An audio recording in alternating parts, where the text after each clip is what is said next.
Thank you to our friends at Audi for making this video possible and for all the programs that we do at Lee Initiative. The Lee Initiative taught me that like 10 people can make such a big difference. It's all about community. Other empowering women, uplifting each other. Sometimes it's just about making sure that they know I'm there for them at any point in their career. It's crazy what teamwork and a group of people that care can do.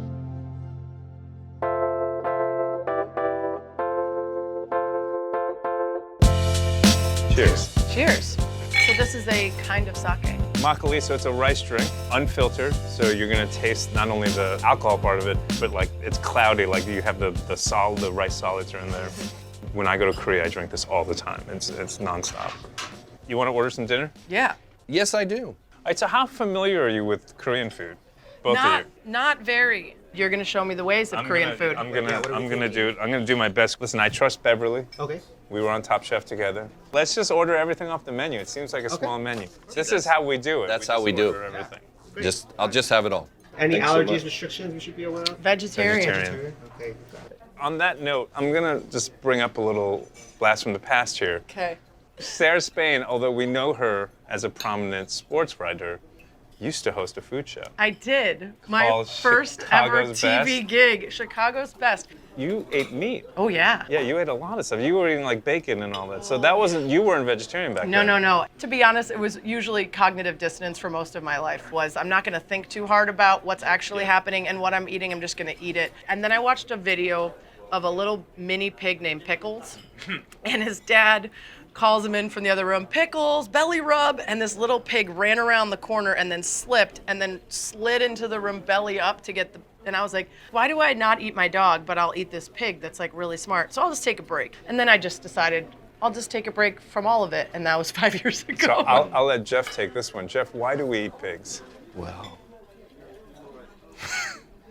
they're delicious. Yeah. And they're They're not gonna extremely convince us not delicious. to eat They're, it. they're exquisitely delicious. But also, you know, so many of the ways that people cook and the ways that people eat have to do with extracting nourishment wherever people could find it, right? And the choice not to eat meat, I think, is a very sensible one and a very beautiful one, but it's also not possible in many places in the world, right? And many cultures where people were eating offal, they're eating, you know, the insides of an animal. They did so because they had to, right? And so delicious dishes surfaced from those habits and those traditions. And I ultimately, for me, I feel like my belief system is rooted in that line from Michael Pollan, like eat food, mostly plants, not too much. Yeah. I think that's just beautiful and brilliant. And I do believe that it's sensible for all of us to reduce the amount of meat we eat. As a professional food writer, it's difficult for me to cut it out altogether. Well, that's a big part of it that I would say is like, I actually believe in the circle of life and the cycle of life. And a lot of animals eat other animals, and that's how they survive, and that's how humans have survived for a long time. It's just that at some point you have to reconcile our current practices with the way it used to be.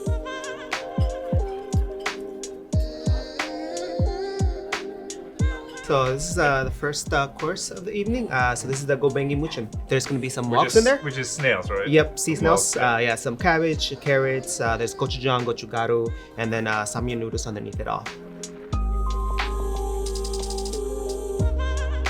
So let me ask you this, Sarah, as a chef, when you own a restaurant, we're living in this sort of peak time of allergies and food restrictions, and I don't eat this, and I don't want that. Yes. And was vegetarianism the first movement where the customers came in and said, you know what, I want something, and you're gonna change the menu, and you're gonna influence a chef's menu because I demand it?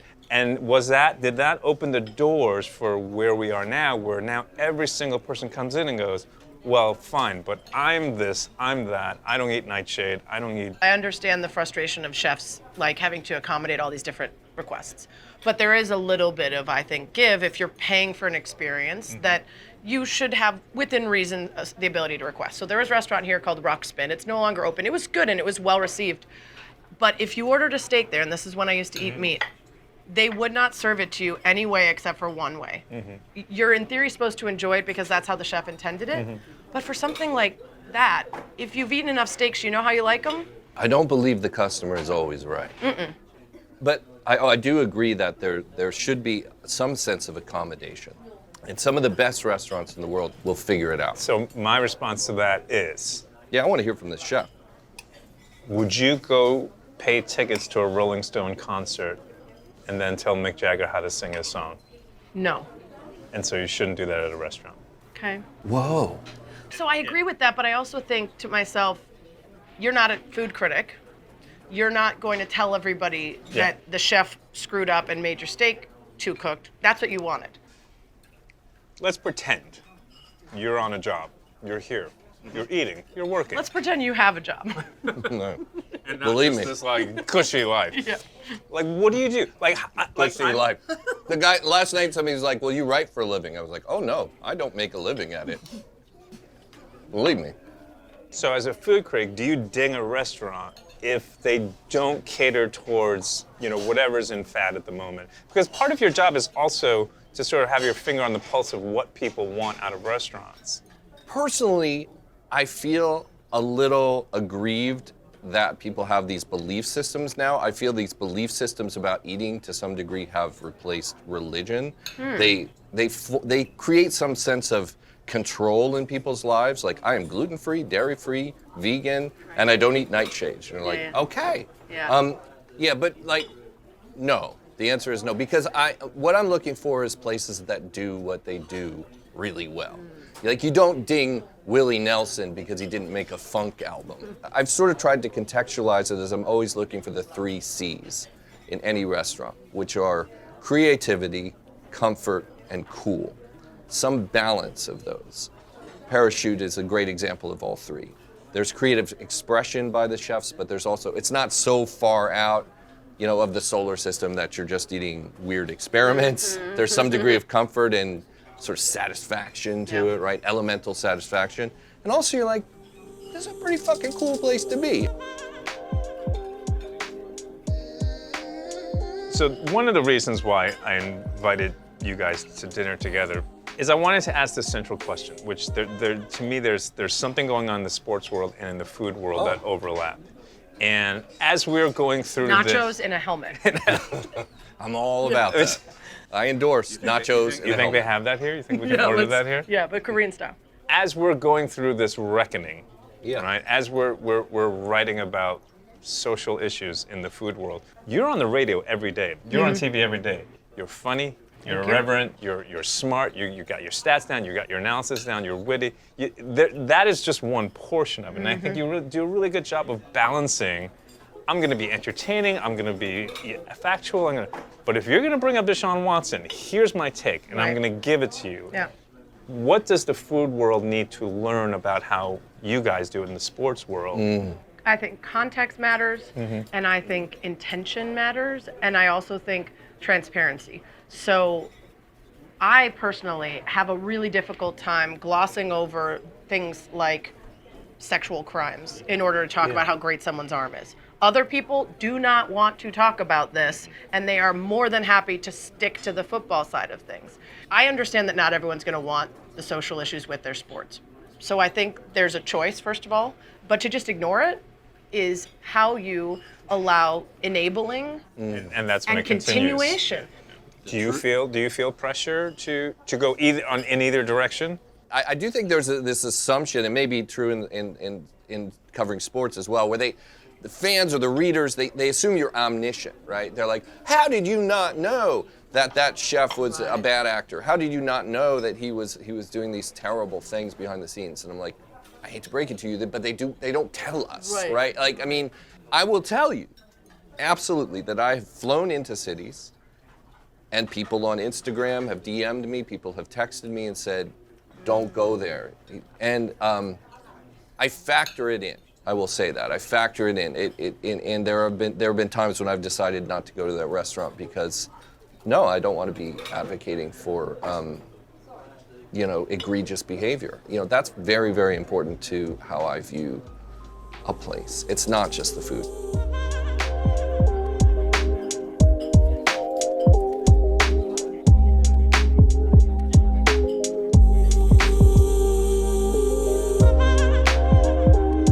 This looks incredible. Insane. I can't wait to dig in.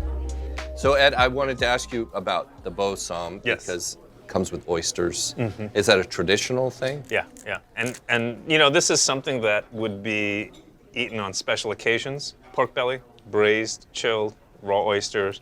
Usually has a really stinky shrimp, sort of soy sauce, gochujang, ssamjang with it.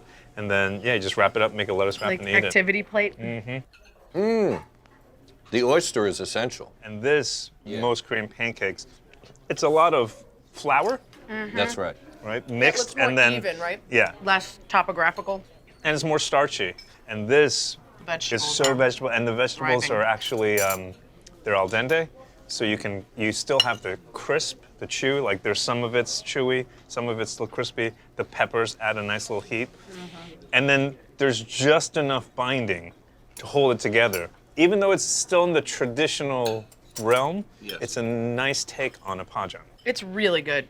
And then this is she made this vegetarian just for you, Sarah. This is Ooh. this is our version of a miso soup, tenjang jjigae. There's so much commercial miso out there, and it's kind of like ketchup, right? It's mass produced, and you can taste it. Like I can taste. This is a really country rustic style of tenjang. It's saltier. It's earthier. Yum. You can smell the fermentation. Like to me, this takes me back to childhood in a flash, in an instant. It's just like I remember all that, and then caviar is nice too.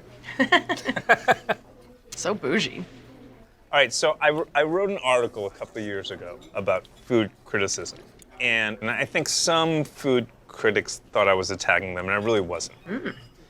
How do you know what good Korean food is? If your experience and breadth of it is limited, how do you judge something or how do you critique something that you just may not know a lot about? Everyone has blind spots.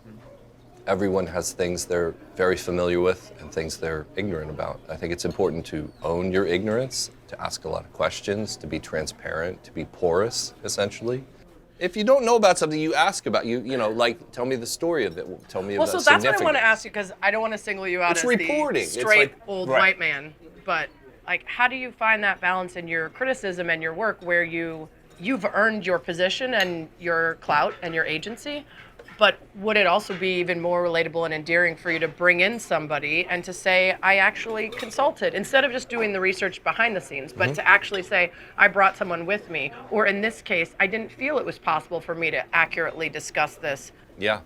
Yeah. I don't think it's that monochromatic or that simple to think like, well, the white guy doesn't know Thai food, because No. it's not, like, for instance, Peking duck changed my life when I was like 7 years old. I thought it was the most delicious thing I ever had. I mean, it's not like I grew up on rustic French food just because of my last name, right? So, like, everybody's perspective is more And I would complex. say, in response to what you said too, having a person of that culture is helpful, but it can also be prejudicial too. Right. So if I bring my mom to this dinner, right? She's Korean. She knows more than any of us about Korean food, but she would look at this and go, "Fuck, that's not authentic. Right. That's not Korean." Right? And Right. I argue with my mom all day long because she goes, is "My so mom tells me, she goes, you don't know how to cook Korean food." I go, "What are you talking about?"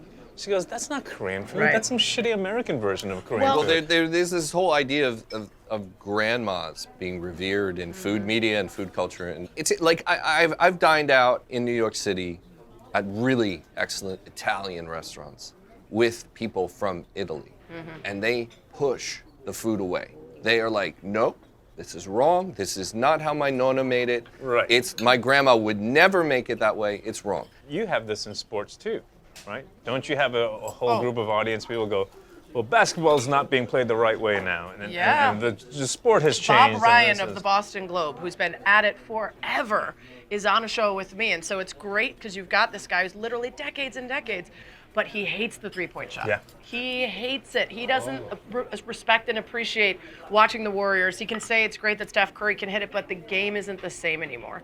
And I do What think... do you think? Evolve About or the- die. about the- yeah. Evolve or die. One of the most fascinating things to me was I didn't like the style of James Harden. He's still not my favorite. But he has this shot where he dribbles forward, takes 2 steps back, and shoots a 3. And I was always like, he's traveling, he's traveling. And then I heard him say, it says you get 2 steps. It doesn't say in what direction.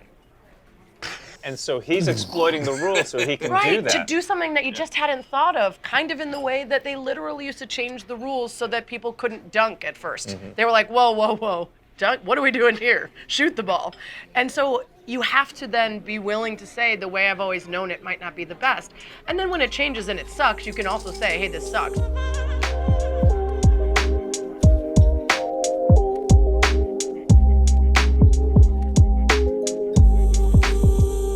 You know what's interesting about Parachute is they used to have a dish of Bing bread here Yes. that I've read about. So I was fascinated the last time I Yeah. came here because it was after it had closed or like re-evaluated itself. Yeah. And I was like, I'm so excited for that bread. Yeah. And I couldn't understand why they got rid of the most popular thing. Well, I want to talk with Beverly about that You got to because, take a risk sometimes. You know, but it had bacon and cheese and sour cream in it. I mean, it's it not was Korean. no, but it sounds like She something wanted- she people wanted want to eat. Delightful. I mean, Chicago itself it's almost like its own city state. You know, it has these city specific foods like the Chicago hot dog or the hot beef sandwich we see in the Bear. You know? Yep, deep dish pizza. Please don't. We made it. We're there now. We made it this Don't long start on the deep without dish. getting No. into deep Don't dish. start And on when the I dish. mentioned Here it we for go. the purpose of the conversation, it was not to set you up to degrade a lasting She- cultural institution. What's not to like? People are like, oh, Everything. there's so much cheese and bread. Everything. What's not to like? She's the biggest apologist for deep dish No, pizza. apologist is I a have word you use when waded something into requires it. apologizing for. I celebrate it Minefield. because it deserves to be celebrated. I'm sorry, I gotta Oh, feed you. no, I'm I all, gotta feed oh, you. awesome. That's cute, guys.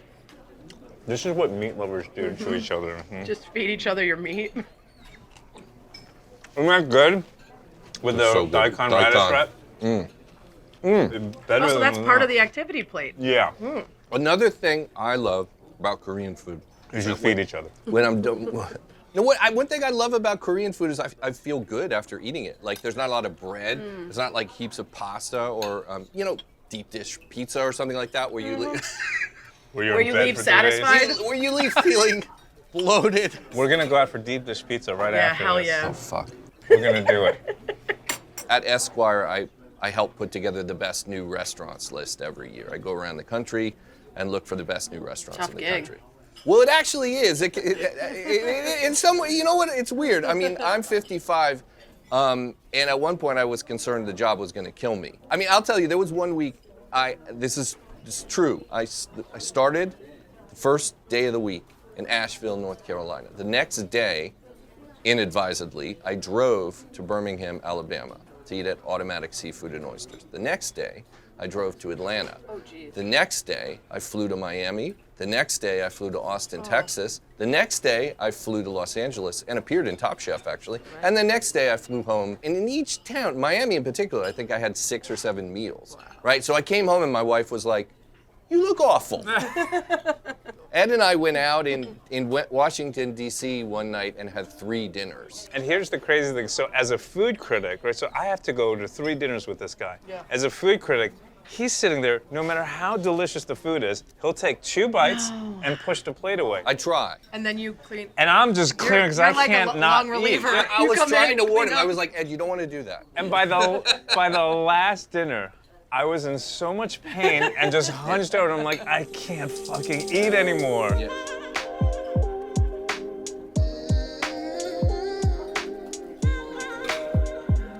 All right, so I think we're in for a really good dessert treat here. Hi, everyone.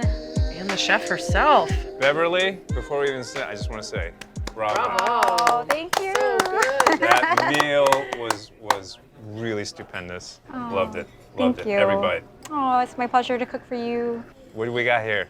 Popping stew, hojicha ice cream, topped with a little bit of soybean powder.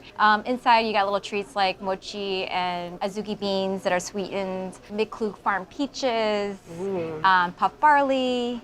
So are you saying that the actual ice part was made from frozen hojicha? It's actually a hojicha tea, which we put in our snow ice machine. Yeah. Okay. It's fancy. And Just it's, like your grandma used to. yeah, just like, yeah. I'm sorry, I'm not waiting. Ed always has to be the first bite. Yeah. It's just a perfect What an light interesting- ending to a Yeah. It's such an interesting meal. texture. So do you ever get nervous cooking for other chefs, Beverly? Of course, I do. Like a real No, you asshole like don't. Ed that you know is going to be tough? You're so good. You don't get nervous. I remember one time we had family meal on Top Chef, and I think I fucked up the rice. And I was really kind of like, I'm the one Asian American who does a lot of Asian cooking. I remember Sarah was helping me with the rice. I was like, no, put some more water. I was doing the hand thing, I was like, no, I think it needs more water. And then it was like all blown out. I was like, oh shit. And that was all the rice we had. That's all we ever talk about to this day. So we met on Top Chef, and I've watched you, and we've been friends ever since, and we talk, and sometimes I look at the camaraderie of French chefs. Right.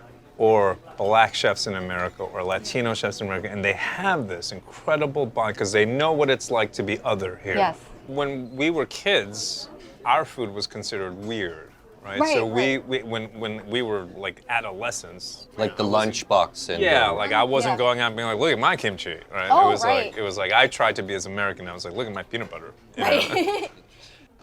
I almost feel like there was a little bit of shame to being Korean, calling it Korean cuisine. There's real evidence that there is bias towards pricing, bias towards how much profit you can make. I feel like there's something missing. And is it because there were only a few spots, That's what I right, was for wondering if you an were Asian getting at. chef to be Right, is it competitive? known? So then you go, okay, I can't necessarily support because Huge thing has always been, Yeah. all the women hate each other and they're Right. all catty, Yeah. and Oh, wow. in sports, because again, it's one. Yeah. Or I remember when I first started, Erin Andrews left ESPN to go somewhere, and someone was like, "You could do that. You're as pretty as her," and I was like, First of all, I'm not. But secondly, that's not the job. Yes, And that would make you competitive. instead celebration can't be marginalization or tokenization or any of those past forms. But it makes of you it. It has less to likely be, to connect because you're like, wait, no, this is the one spot and it's going to be mine. Right. And if I do this, maybe I'm So helping. how you get is there. it? Would you say right now there is a camaraderie or support group? 100%. Yeah. It's a mutual admiration society as far as all the women in the business that Yeah. I know, because we're pushing back on the sort of accepted idea that there can only be so many of us and that we should Right. fight with each other. And Jeff, I did want to ask you about the evolution of Parachute and how that reflects your own journey. Went to culinary school, classically trained, work under mostly like European style cooking. And it just hit, I guess you call it midlife cook's crisis. I was like, you know what I'm missing? I feel like I'm missing my roots or something about the cooking. I feel like I'm missing, like I'm passionate about cooking, but something's still missing.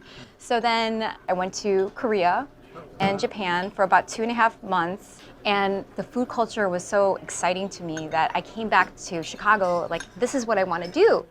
So I ended up at Red Light, which is a Pan-Asian restaurant. I celebrated my 21st birthday there. Oh, okay. It was so good. What year was that? Oh, we don't need to get into it. Okay. Listen, Beverly. Okay. right before Maybe I was there. But Yeah, I was, a couple years ago. that was, but it was like, most of the restaurants back then were basically Pan-Asian. So it would have like pad thai next to All the wasabi fusion, butter, yeah. all next the to greatest hits octopus of- kimchi, all the greatest hits. And there always was a Buddha head Yeah. in every restaurant. And either you emulate like the majority group or you're outcasted. And I think our first menu, like, oh, let's do an Asian bread. Maybe we do an Asian bread program. So I tested it out. I was like, oh, it's okay. It just needs something different. And people love baked potato flavors, bacon, cheddar, scallion. And then that was on our menu. It was the one thing that never changed because everyone's like, that bread. And it's like we had so many amazing dishes, but that's the one thing they remembered. People were calling that Korean bread. It wasn't Korean. It was almost like misinformed, and people didn't understand what Koreans have this bean bread. And it's like, oh my gosh. Weird, like a blessing and a curse, though. It was a blessing. What have we done? Popular, It was but so it popular. also created these issues that you hadn't planned for. Yeah, and I think we're trying to go to the heart of like, if you cook well for yourself, if you cook like without thinking, oh, should I do this because Americans will like it, instead of just cooking like, oh, I think it needs this. So- like being more authentic that way. say I one feel thing like. because I don't feel like I don't really cook Korean food, but when I see someone who does, and who does it right, and who does it with like the love and passion that you bring to it, I don't know why. There's something about it as being from the ancestral roots, like I feel so proud, and I just like I'm just beaming right now because it was a really beautiful meal. So Cheers. Cheers. thank you guys. Thank you. Thank you. Thanks for coming. Thank you. Delicious. This is so much fun. Hey everyone, thanks for watching. But keep watching because right up next is our Audi Lee Initiative Women's Chef and Spirits Mentorship Program.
To owning her own business now, Kismet, in a span of 2 years.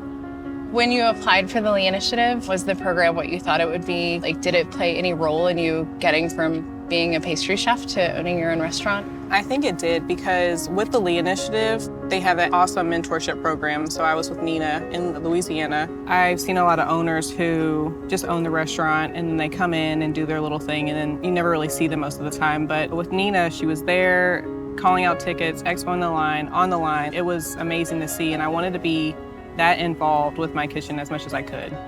Do you feel like the leadership that you observed with Nina has bled into how you lead in your own kitchen? I do. Even just the other mentees that were in my class, we all had the sense of community. And I think with my kitchen now, like I want everyone to have ownership, feel responsibility, feel like they're valued here. So I want everyone to feel like a leader in their own way, which I feel like the Lee Initiative really taught us that. Do you see yourself as being a mentor one day? I hope so. Would you do that for us? I would. I think that would be great. I would have a lot of fun doing that.